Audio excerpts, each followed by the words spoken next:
Did Taylor Swift endanger her entire private jet crew by landing during a major storm? While Taylor's jet was able to land in Sydney with minimal delay, many commercial flights scheduled to arrive at the same time were cancelled, delayed, and diverted because of the heavy storm in the city. The tarmac at Sydney Airport was closed for about 2 hours on Monday afternoon due to thunderstorms and lightning strikes that were happening in that area. This diverted at least 3 flights and cancelled 1 flight between Sydney and Melbourne. But while all this was happening, Taylor's plane touched down at Sydney Airport just before 1:30 PM after only a 20-minute delay. And she's already caused quite a bit of chaos in the city. She literally stopped traffic on Tuesday night when she stepped out for dinner in Surrey Hills. She wore her blonde locks natural for her night out while going out with Sabrina Carpenter, who's currently supporting Taylor on the Eras tour. During her recent concert in Melbourne, Taylor surprised fans when she made a major announcement. Apparently, she will no longer ban herself from performing any of her acoustic surprise songs more than once on her Eras tour. She said, "That was to challenge me to really get all the ones that I just don't naturally gravitate towards, and I feel really proud about having done that. But this is sort of a public service announcement to everyone who might be anywhere else on the tour or whatever watching this.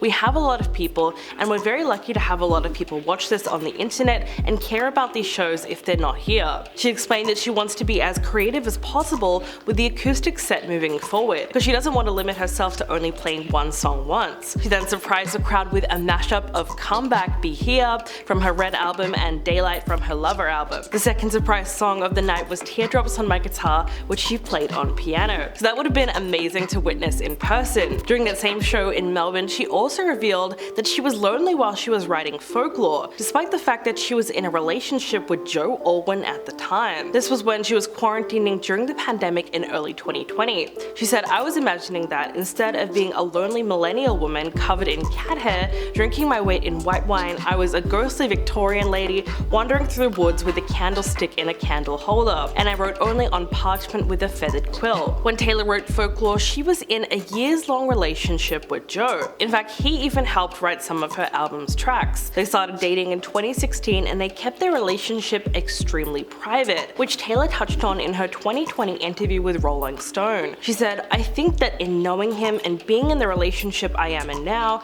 I have definitely made decisions that have made my life feel more like real life and less like a storyline to be commented on in tabloids." She went on to say, "Whether that's deciding where to live, who to hang out with, when not to take a picture, the idea of privacy feels so strange to try and explain, but it's really just trying to find bits of normalcy." The two of them split up in early 2023 after 6 years of dating, and according to an inside source, it wasn't all that dramatic. The relationship had just run its course, but privacy is clearly something that affected it, because Taylor has since changed her outlook completely on how she wants to live her life. She said, "Life is short, have adventures. Me locking myself away in my house for a lot of years, I'll never get that time back. I'm more trusting now than I was 6 years ago." She's also become a lot more comfortable putting her love life on display. In September, she and Travis Kelce went public with their relationship, and they've been public ever since. Taylor has supported him throughout the NFL season until his Super Bowl victory, while he flew thousands of miles to catch an Eras Tour show abroad. Talking about their decision to be open about their romance, she said, "When you say a relationship is public, that means I'm going to see him do what he loves,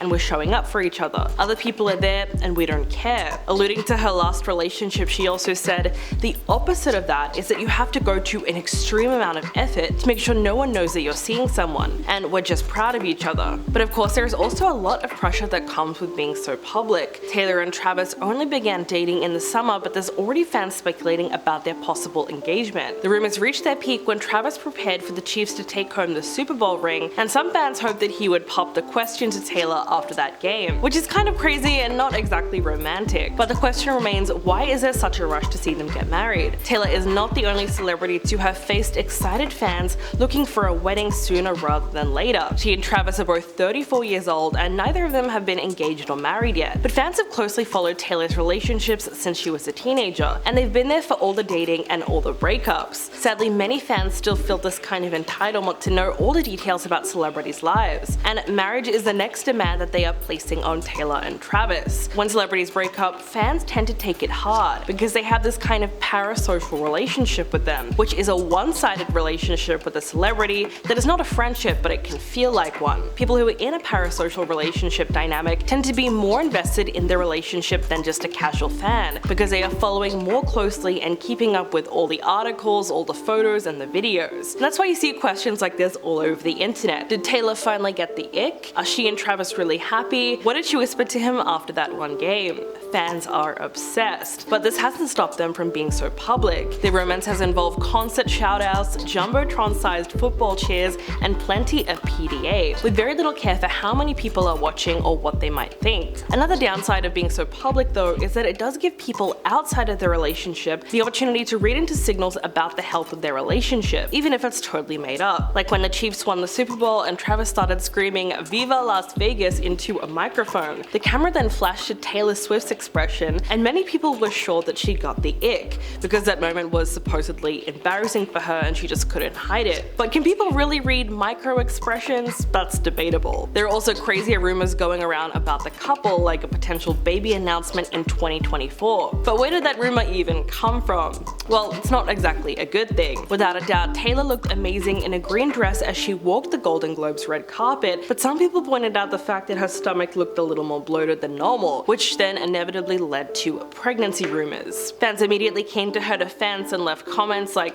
"Seriously, let the woman live," and "No, because this is incredibly rude, leave her alone." For most of her career, Taylor has pretty much avoided any kind of pregnancy speculation, but that changed when she started dating Travis. This might be because of the fact that she's in her mid-30s, or fans are just really happy for her and her relationship with Travis. But as usual, they have completely got ahead of themselves, since the two of them have yet to address that topic as a couple. Some of the other rumors about them make even less sense, like people saying that the Super Bowl game must have been rigged somehow, considering that the Chiefs won over the 49ers. The Chiefs squeezed a 25-22 win in overtime over the 49ers after a nail-biting game. As we know, this victory secured back-to-back Super Bowl wins for the Chiefs, but as fans celebrated this win, it also sparked outrage among a number of people who believed that the game was somehow scripted in the Chiefs' favor, considering the fact that the team's tight end Travis is, as we know, dating Taylor. On Twitter, there was a sea of negative reactions. One person wrote, "49ers deserve that win. It's so rigged, I hope you guys can see it for what it is. Chiefs, you got so lucky that Taylor Swift bailed you out." Another person said, "Not even WWE can script this kind of rigged BS. Never watching American football ever again. I'm being 100% serious, the NFL is actually rigged." So what is it that's going on, and why do so many people feel this way? These Super Bowl theories really seem to be influenced by sexist attitudes. It's difficult to ignore the fact that Taylor Swift is a powerful billionaire woman whose fans are also mostly women. She has incredible power within the music industry, not only through her fan base, but also how she has fought for better streaming service royalties for artists and re-recorded her albums in a battle over the rights to her music. She also has political power, which was proven when she brought out a record-breaking voter registration day with one single Instagram post. It's difficult not to see how this new theory is an attempt to downplay the success of a powerful woman, by implying that her increased popularity over the past 2 years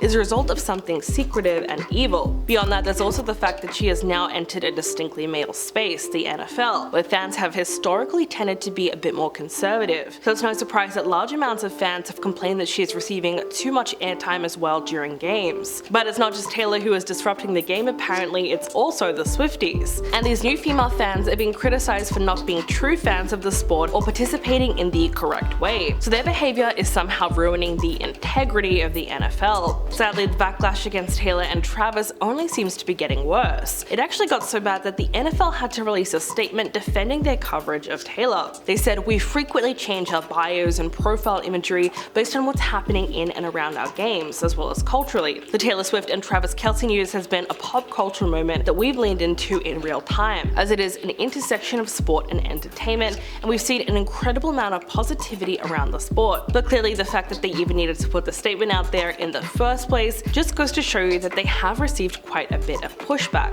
Ever since their relationship was made public, the two of them have been the target of several celebrity critics, even ones you wouldn't really have imagined, like Olivia Wilde. She had people wondering what exactly she had against Taylor when she weighed in on their romance. On her Instagram story, she posted someone else's tweet that said, "I wish Taylor Swift was in love with a climate scientist and not an NFL star." So judging from that post, it's pretty obvious Olivia was alluding to the reports of Taylor's significant carbon footprint. Last year, she was named as one of the celebrities with the worst private jet CO2 emissions, which was based on data from the Celebrity Jets X account. They found that her jet had made 170 trips between January and July of 2022, creating an estimated 8,000 metric tons tons of CO2. Her team then defended these numbers and told Rolling Stone that her jet is loaned out regularly to other individuals. But this hasn't stopped all the hate and all the criticism. So what do you guys think about this story? Please let me know in the comments below, and I'll catch you all in the next video.